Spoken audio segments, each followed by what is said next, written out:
Okay, here is a question. It talks about a diagram that shows two identical circles. Here, these two circles are identical to each other inside a rectangle. The length of the rectangle is 4x and the width is 2x. These two circles touch each other, and at the same time they touch the three sides of the rectangle, here and here and here. The same thing here, 1, 2, and 3. The region inside the rectangle that is outside the two circles, I mean this region here, can you see them? Here, the shaded one has a total area of 20 centimeters square. They ask you work out the perimeter of the rectangle. So I have to use this piece of information that the area, the shaded area is 20. And how can we find the shaded area? If you look at the whole area, it's for a rectangle. So if you count the area of the rectangle, just subtract out these two circles, the area of these two circles. What's remaining is the shaded area. So you can see that the shaded area equals the area of the rectangle minus the area of the two circles. And the shaded area was given as 20 centimeters square. And the area of the rectangle is the length times the width. So 4x times 2x minus the area of the two circles. And you know that each circle has the area of by r square. By r square. And the radius, if you look at this part here, the radius is just x, and this thing is written somewhere here in the question. You can see that the radius of the circle is x centimeters. So the radius here is x centimeters. Okay, so the area of one circle is by r square, by x square, but we have two circles, so you'll say 2 times the area of one circle, which is by r square, and the radius is given to be x. So again, the shaded area is 20. The area of the rectangle is the length 4x times the width 2x minus the area of the two circles, and each circle is by r square, and since the radius is x, so instead of r I will use x square. 4 by 2 is 8x square minus 2 by x square. Now you can see that this x square here and x square can be a common factor, so what's remaining inside the bracket is 8 minus 2 by.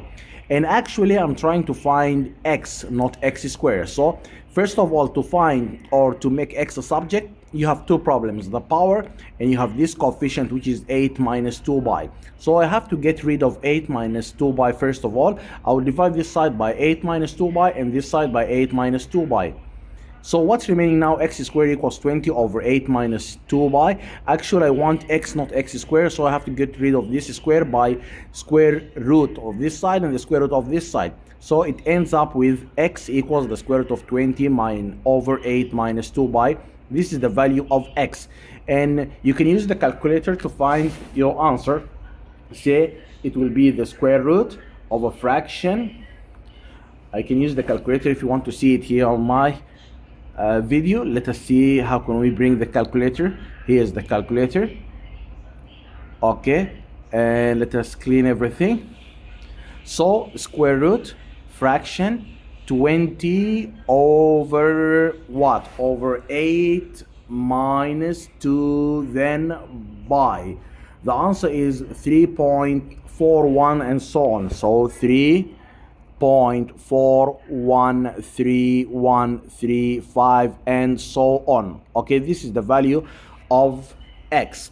Actually, we just now found the value of x, but the question was not to find x. The question was work out the perimeter of the rectangle. How can we find the perimeter of the rectangle? The perimeter of this rectangle is to add the boundaries here, 4x plus 2x plus 4x plus 2x.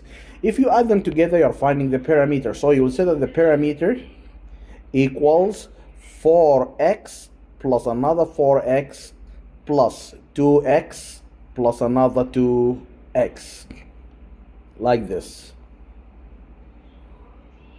Why? Again, the perimeter is to add this side to this side to this side to this side. It's a rectangle, so if this side is 4x, this one is also 4x, and this is 2x, so this is 2x. So when you add them together, 4x plus 4x, 8x, plus 2x is 10x, plus 2x is 12x. So you will find that the perimeter equals 12x, and actually you know that the value of x was this value, so I can just multiply my result, that one, you can multiply the result only by 12. So 12 by x, the answer ends up with that the parameter is 40.95 and so on. They ask you to find the parameter giving you answer to three significant figures. So the third significant figure, if 4 is the first and 0 is the second, so the third significant figure is 9.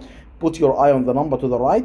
Since the number to the right is 5 or more, so 40.9 will increase, it will become 41.0. This is my parameter to three significant figures. Thank you for watching.